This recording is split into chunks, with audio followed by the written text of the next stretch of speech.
Welcome to the Plant Trainers Podcast, where we're helping people improve their quality of life through nutrition and fitness.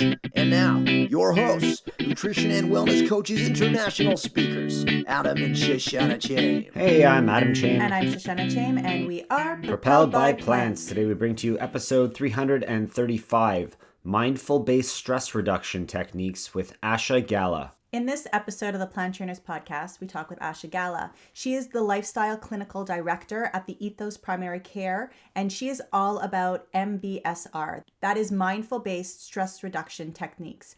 It's not only a system that helps people for situations in terms of plant-based lifestyle, but it could really help for your overall physical health and your overall mental health as well. It was really interesting to hear about her own personal plant-based journey and find out why, despite him being a pharmacist, that they actually took a more natural way to deal with her daughter's eczema. So at the end, it really led her to being able to open the horizons and learn how to heal people in really great ways.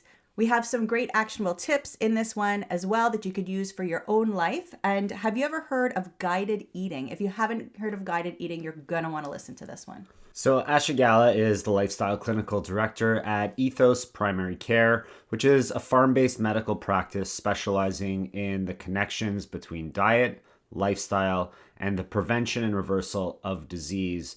At Ethos, Asha works directly with patients, helping them make lasting lifestyle changes through the nutrition and health coaching. She's a certified holistic nutrition coach and holistic health coach in New Jersey, which is where Ethos Farm is located. And you may remember the Ethos Farm because we talked about it on episode 303 with Dr. Weiss, and we'll put a link to that in our show notes. In addition to health coaching, Asha is incorporating mindfulness and meditation for a much more fulfilling, healthy lifestyle. So outside of Ethos, Asha enjoys dancing, meditation, music, hiking, and planning family trips. This is a great episode if you're someone who's stressed out, which I can't think of many people who are not at any time, but this is a great show for you to share. A few weeks ago, we talked about redox signaling molecules and how that is helping people. And when I was in a situation that I could not use food and nutrition to heal, this was something that really helped me, and it really didn't matter what the problem was because this helped my whole body with zero toxicity, and it has been amazing for me and others. If you would like to talk about how it can help you from an inflammation point of view or hormonal point of view or even an athletic point of view, please feel free to email us at info@planttrainers.com and we will hop on the phone with you and give you more information. And now for a moment of gratitude. Holiday parties are in full swing, and we had a holiday party with some friends, with some colleagues last night, and not all of them are plant-based, but a lot of them really took the time to think about us and make sure that what they brought to the potluck was something that we were able to partake in. So we really appreciate that. Yeah, I'm grateful for that as well, for being able to get together with family and friends. And also, just while we're here, just remind you not to worry so much about what you're going to eat. Don't be so worried about what other people are going to think. Enjoy your holidays, and you'll get back to it once you're done. Asha Gala, thank you so much for joining us on the Plant Trainers Podcast today. Thank you. Thank you for having me. You're welcome. Do you have a moment of gratitude to share with us? Oh, I would. First of all, I'm humbled and grateful to have an opportunity to participate towards this podcast. So thank you very much. And I would like to be grateful to my daughter and son-in-law who have given me this beautiful grandchild, 5-month-old. And the best part is I am learning to live in the present moment I've never learned before. It's amazing how children can teach us so much more than we're even willing to accept. And lastly, I'm very grateful for everything that has brought me to the life I'm living today. That's beautiful. That's beautiful. Yeah, we do learn so much from children. And as much as we as adults teach other adults how to do things differently or do things right or what have you, there's so much that we could learn through the innate experiences of children. Yeah. So you talk about where you are today. What has brought you into the plant-based world? What brought you here? Oh my God, I'm dying to answer. I'm hoping that, I can share this because I just feel like I was just another ordinary person who moved to this country in 1989, absolutely new, culture. I was born and brought up in Mumbai. I understand and relate to all, when you move to a different country, everything changes. People don't even understand what you're speaking. And that's how I landed here. I was already pregnant, and I delivered my beautiful daughter in a couple of months. And my journey almost started learning to get settled in this country, taking care of a baby, and with all of that. And what we discovered in a couple of months that she had a lot of eczema and rashes and stuff like that. So I kind of wanted to connect. I know I went a little backward to kind of bring the sense of where I was when I started. And I'm grateful I have a husband who has a PhD in pharmacy. So, it's not that we were not exposed. So he applied his knowledge. He's like, those were the things.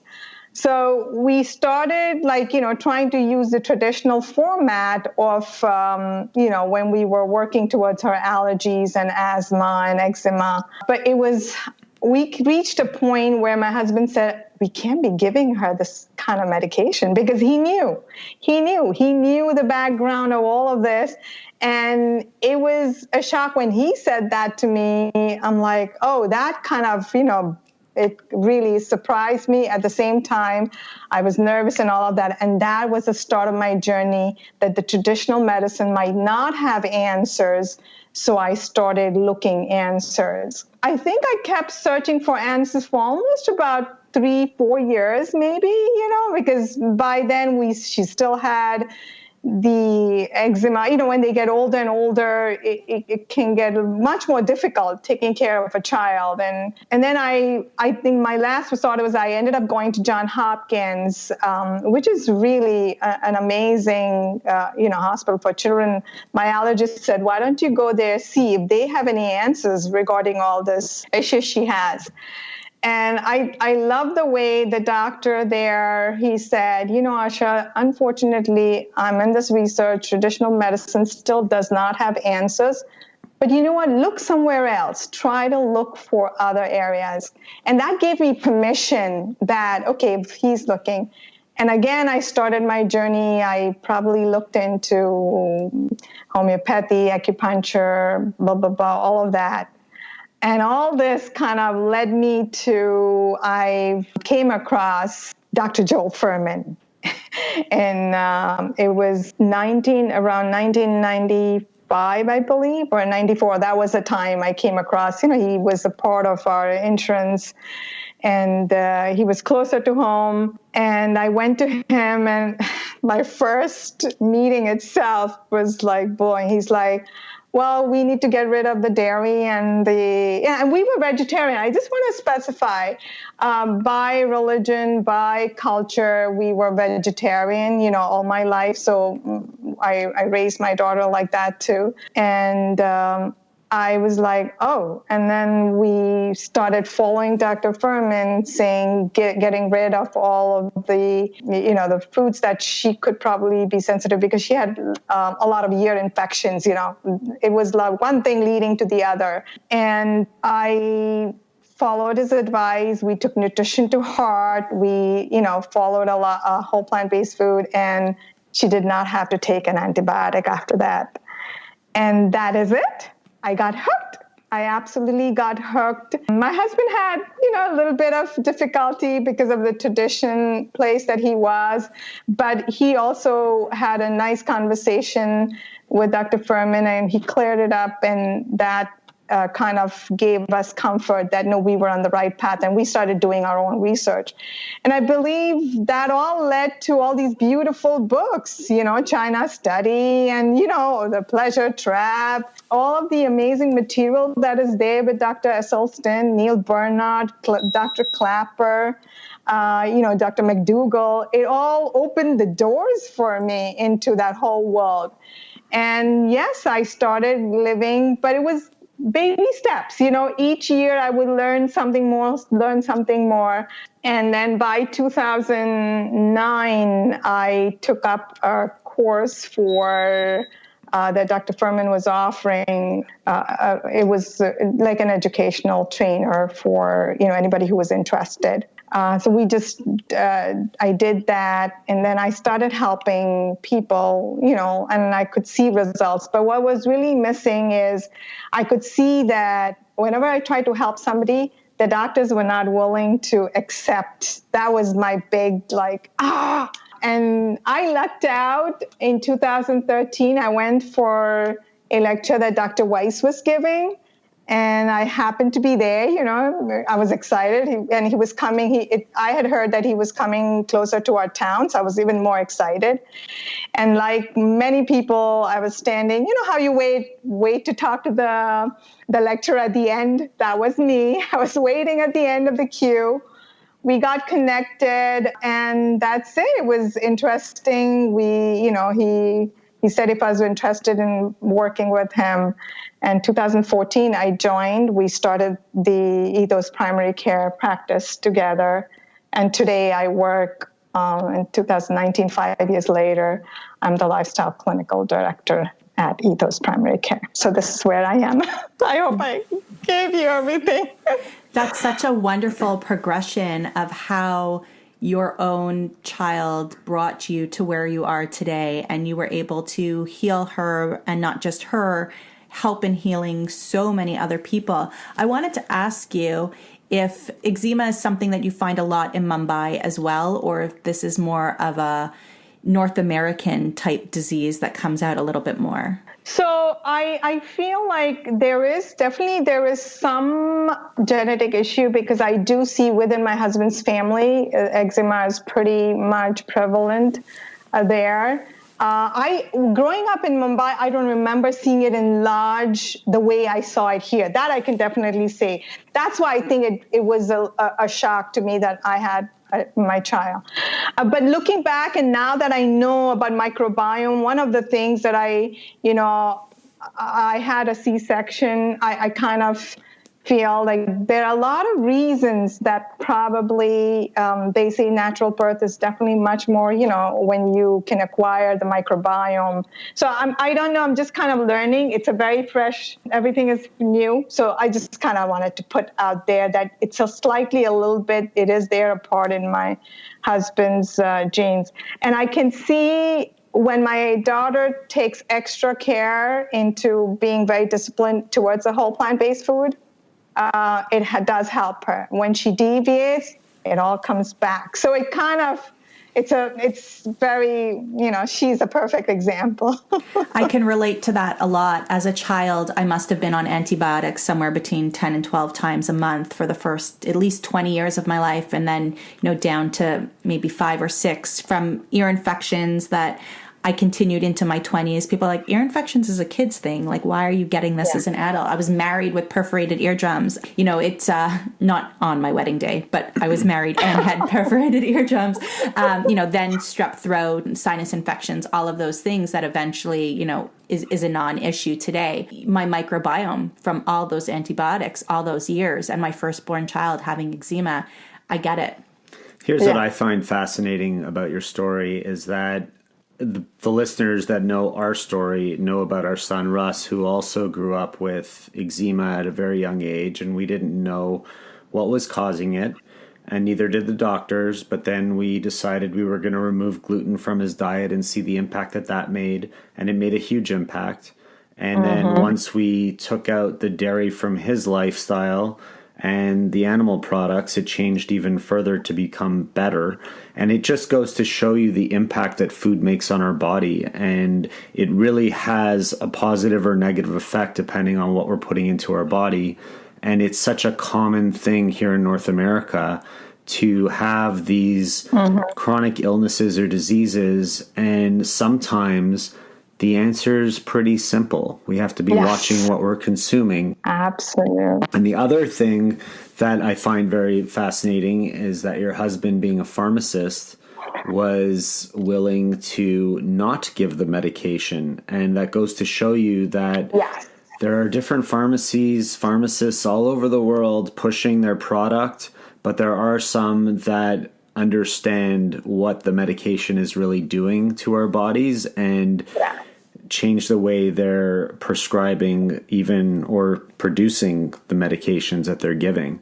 So that I thought that was interesting. Thank you for sharing that. Yeah, no. And you said it so beautifully. He loves being a farmer. That was what, and he knows that there is a place for it. For sure. But if we use it wisely, I think that's what now he's realizing, that it's so misused.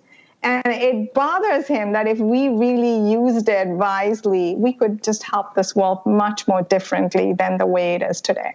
Absolutely. And Adam said, it's so simple as to making changes in your diet sometimes. But the truth is that for many people, right. So the answer is simple, but the mechanics of it and the mindset of it for many people is not simple. And that's where your work at Ethos comes in right now in terms of helping people transition and maintain a plant-based lifestyle. So if we talk about the mechanics of actually doing or the mindset of actually sticking with it, does one outwin the other, or does it have to be both together? What's your opinion there? So this is what I like to say between mechanics and mindset. I feel that mindset definitely wins. I think of it, it's like this, when you have the right mindset, you get motivated. You sort all the mechanics that are there, the tools that you need. You only have the mechanics. And if you only have the mechanics without the mindset, then you're missing the key focus needed to achieve that goal. So I think there is a place where mindset has a room and a place where the mechanics has a room. I hope I kind of explained it. And that's where I definitely feel the mindset would win. Winter's coming. In fact, it feels like winter's already here. And what we have for you is a way to cover your head, cover your ears, keep you warm, and let people know that you are powered by plants. We have our plant-powered toques out and ready to go. It is not too late to order them for Christmas gifts for yourself or for someone that you love. So visit planttrainers.com/shop and get yourself a toque now. And we will put in a little card for you thanking you for your purchase. But if you want that to be a card that's a gift for somebody else, let us know and we will do that for you. I would think mindset would always win. I mean, if somebody's not willing to make a change or wanting to make a change, you can't do it for them. You can give them all the materials, all the tools, all the books to read, all the documentaries to watch. Yeah. But at the end of the day, they got to take personal responsibility and be willing to institute that change. And if the mindset is in the right place, they will do what they need to do to get the mechanics. So maybe that was a little bit of a loaded question. Maybe. Yes, it is. And it would be, we could have days debating it. And the question that we always ask that there's no answer to is, how do we get more people to turn that mindset on so that they're willing to make that change? But we can't necessarily make the change for them or turn that button on. They got to find that from within. So the tool that you're using a lot now is the MBSR. And I'd like for you to explain that in terms that we'll understand and our listeners will understand, because I think a lot of people have not heard of it before. So that's why, MBSR, let's start with this. Yes, and I will talk, if you don't mind, I'll give a little bit of a history, if that's okay. For sure. Just to kind of give that background. So MBSR is mindful-based stress reduction. And this is basically, in a very simple format, it is a program where you can build your awareness muscles. If I had to say it in one line, that would be the perfect description. And this is where the mindset comes, as you brought. If I could build awareness, this is where it would all, when people learn to build awareness, that would be the first point of transition. And then it gets to the tool. So I've been into this from 2014 is when I first got introduced to it. And I still feel I barely know it. So it's such a deep ocean, beautiful. It has a great connection, if we could, towards a whole plant-based food. So here is what I would like to say. If you don't mind, I had some notes on it. I would just want to say one of the reasons that MBSR, it got originated in UMass, University of Massachusetts, in 1978 by Dr. John Kabat-Zinn. He was doing his own research there, and I think that's where it all came, it was born. That's the birth of it. And I love the way they said it. The intention of MBSR was basically as a public initiative, right? For that, they found it. It was a bell curve for humanity towards greater health and well-being and wisdom. That's what John Kabat-Zinn thought, that this was a great tool if they could bring it within the hospital to alleviate the current stresses that they were, the issues that they were facing. And I also wanted to bring about, it was actually MBSR when it started, it was an intervention for physical, emotional, and psychological reasons. So it's a broad way you can bring it to. It can support a primary, secondary, and tertiary public health goals too. You can prevent the illnesses, diseases. You can include a lot of support. And even if when you are at a juncture where that, you might not be able to heal from that health issue, MBSR still could be used. So it has a level to be used in all the areas, like as a primary reason, as a secondary reason, we could use it in all of those areas that you would be able to. Then I also like to define it. I love the way the definition MBSR, it's paying attention in a particular way. John Kabat-Zinn has described, he's given this a definition, paying attention in a particular way to what's actually happening in the present moment with an attitude of non-judging. And I think that is beautiful. If we are able to get that would be. And along with all of this, when we start doing MBSR, it's beautiful that at least for me, the possibility of growing familiar with how our mind and attention, they generally operate. And another thing I realized, I didn't have to quiet my mind, right? These thoughts were there and there and there, but I just had to be aware. And then the action that I was willing to take came from a deeper level without letting my thoughts kind of overpower my action. So that's one of the deeper ways. I want to understand, is this a system in which we quiet our mind, have more mindfulness, reduce our stress so that our health can then flourish? Or is it something that we apply specifically to being able to overcome the challenges that we have in becoming plant-based and keeping it consistent? Or does that go hand in hand?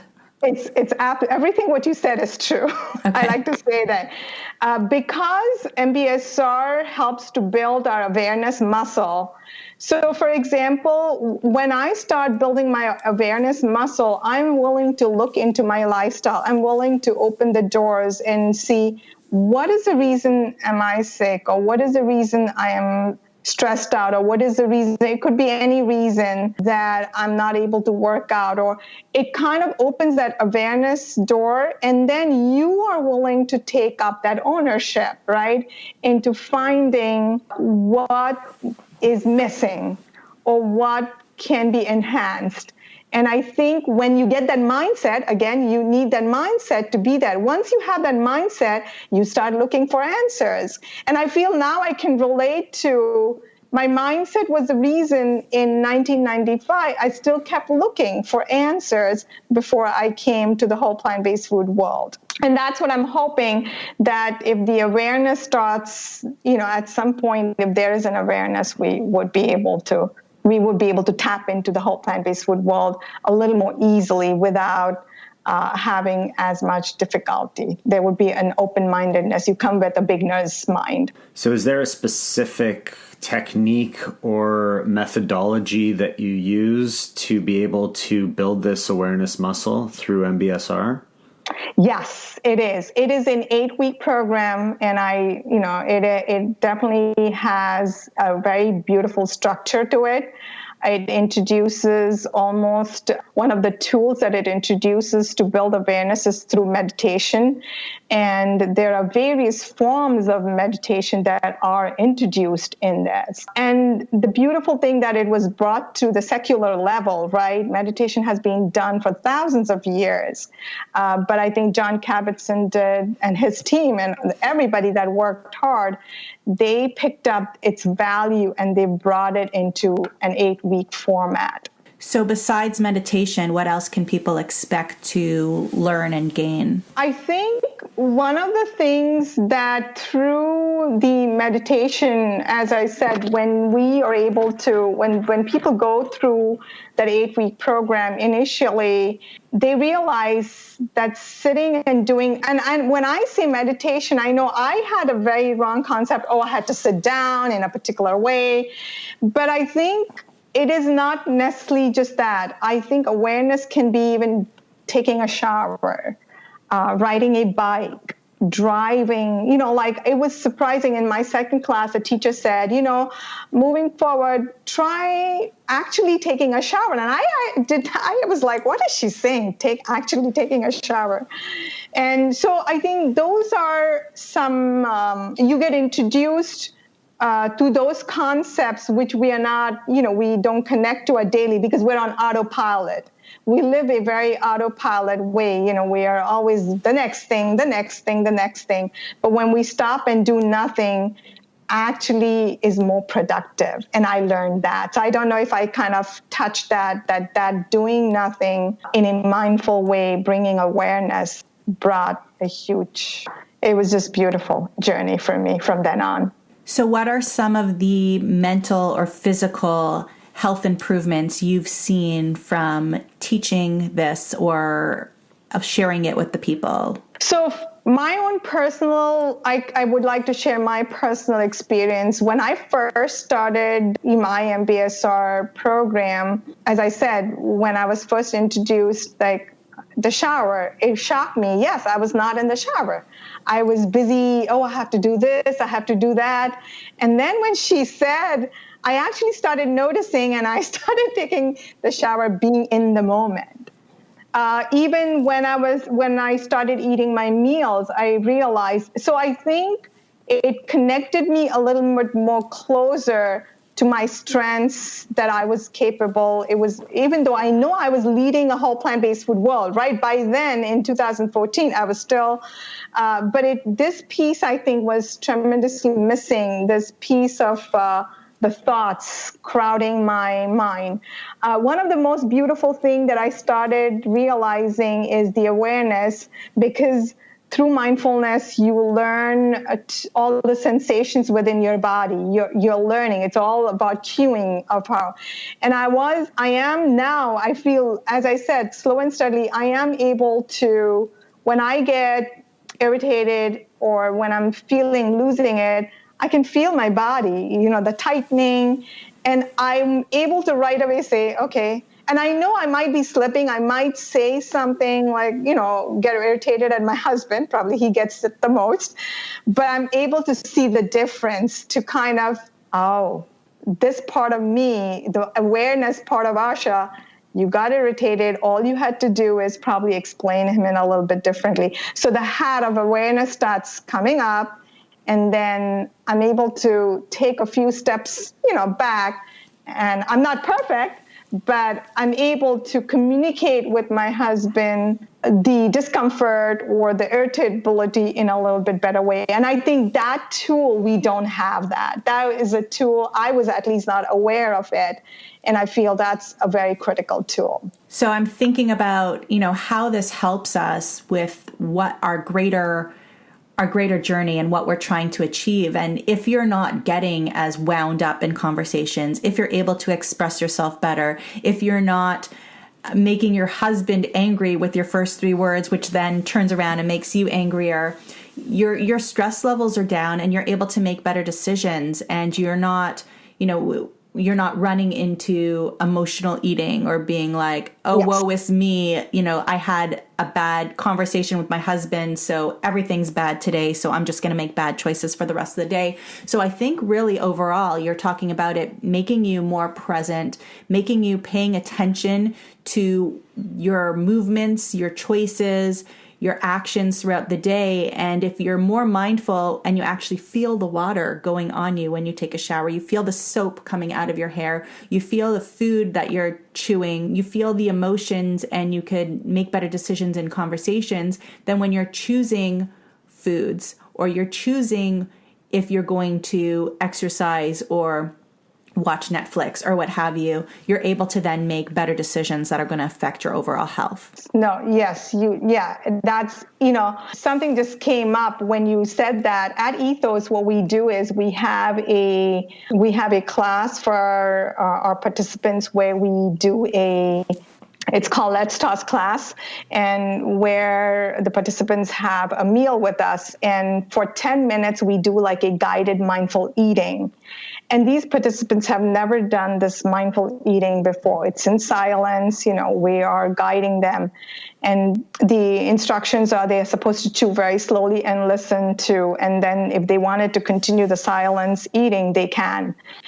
And it's very beautiful that 99%, I think the participant says they've never eaten this way before. They've never connected, because in our guiding, when I'm guiding, I'm actually connecting how the food was prepared, where it was grown, who developed it, who helped grow it, the soil, the pollinators, everything that is connected, and they almost feel that journey as they're eating slowly. So all of that is true because they took time to sit down, do nothing, and go through that process to be connected. So there's plenty of people listening probably, or people in society that would say, I don't have time to do that. It's a fast-paced world. I need to learn how to cut corners and make things happen a lot quicker. What do we say to those people? What could they do maybe as a small step to start becoming more aware of certain things without losing the pace that they're going through in society, if that's even possible?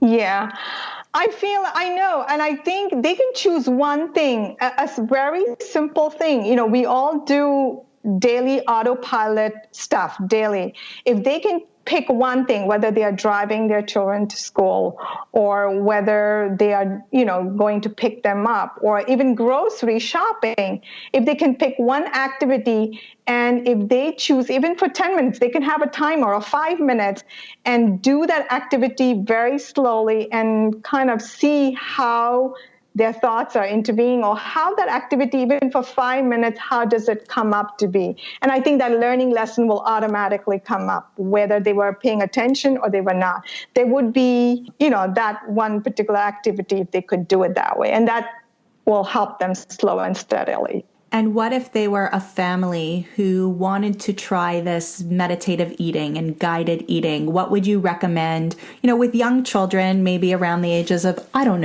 and 11? How would you recommend going about that, and what would you include in that? So one thing I always want to say, children are far more in moment and in presence than us.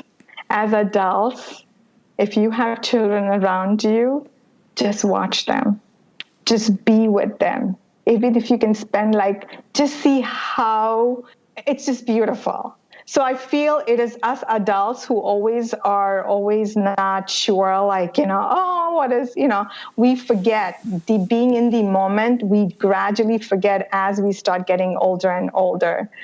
So within a family, I would strongly suggest that, you can build any activity. You can decide it with your children, whether it's a food activity or whether it's a playing activity or building something together. But they can all decide that together. And if they put in the moment and decide, how they would do it, and they would actually tell each other, and I know the children probably will be more in the present, but if the parents can, while they're doing this activity, if they can have a log, if there are thoughts coming through or they get distracted or the phone rings or how many times they got it, I think that itself they can log and they see the difference, and they can watch that their children will not be distracted. They will not be. They will be very much in. Whether even if you did this guided eating, I'm sure if I told in a fun way, hey, you know what, we're going to do this guided eating, I have a strong feeling they are much more with open mind, because it's the food probably they enjoy, they don't mind. But if we kind of walk them through and say, hey, let's see, where did this food come from? Who helped it grow? Who, how its connection to the environment and all that, they're going to connect. They are, because they love learning. They do. They really, really do. I think that's wonderful. And those are great ideas that people can start to do at home. Connect with yourself, be present in the moment, feel the feels, smell the smells of these daily routines that we do. And we just kind of go through the go through the movements and see how we can progress from there, how our anxiety comes down, how our choices change, how our interactions with other people can change. I think that's a beautiful message for people today. If people wanted to reach out and find out more about what you're doing at Ethos, find out more about MBSR, where can they reach out to get in touch with you? Where would you like them to go? Sure, I'll say. Can I just add this one thing towards the mindfulness? One thing that I wanted to add, since we already know about being on autopilot, MBSR or mindfulness, it almost helps us to pay attention to our thoughts, feelings, emotions, relationships, environment. And it's fascinating that when we actually connect, we experience what is happening. And I think I just kind of wanted to emphasize that when you experience what is happening, the intention or the action that you take from there will probably be really right for you for that moment. You will be able to do that. So where Ethos is in Long Valley. That's where you can find me. Our website is ethoshealth.org. And in fact, I wanted to say that at Ethos, we continue to work with patients. It's up to them, but Dr. Weiss encourages them to choose, as a conservative doctor, to see if they can use whole plant-based food to work towards their health issues. And then I, as a lifestyle coach, help them using, MBSR techniques, because, bringing the awareness of why these are. And I think when we put both of these together, the chances of success definitely increases. I can say you can reach us. Even I can work with people online too. I mean, they don't even have to come to the farm. We do have telemedicine options, phone calls. We will be, in fact, one of the things that we are launching for our holiday time is we're doing like a 2-week challenge. So if they're brand new, they don't know whole plant-based food, just for 2 weeks. Give a gift to yourself for 2 weeks. They can try out this challenge. They can bring whole plant-based food into their lives and using MBSR techniques to kind of bring both of them together. We know that Dr. Weiss and you and everyone at Ethos is doing so many great things and helping people in such wonderful ways, and we really appreciate all the work that is being done over there.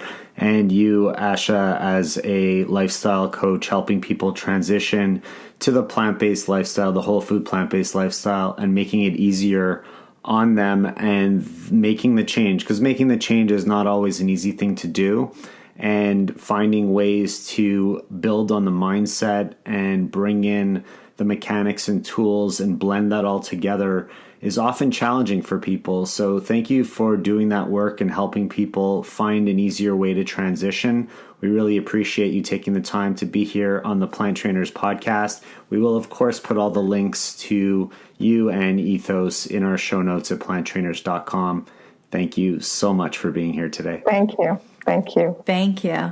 Thank you all so much for listening to this edition of the Plant Trainers podcast. We want to make sure that you subscribe on iTunes, Google Play, iHeartRadio, Stitcher, or any other podcasting platform. We really appreciate the feedback we receive from you. Every time we get a 5-star rating or review on iTunes from one of our fans, it really helps other people find us just like you did. Thanks so much to our patrons. To become a patron, visit us at patreon.com/planttrainers. Even supporting us with $1 really makes a difference in the quality of the show. And don't forget to connect with us on Instagram and Twitter. Our handle is @PlantTrainers. Like Plant Trainers on Facebook, join our newsletter, and check out our website at planttrainers.com for awesome recipes, a list of our services, and of course, our latest podcast. We encourage you to email your questions to info@planttrainers.com so that we can help you improve your quality of life through nutrition and fitness. So we hope we've inspired you today. Join us again next time and have a healthy day. Or is that too corny? It's a little cheesy.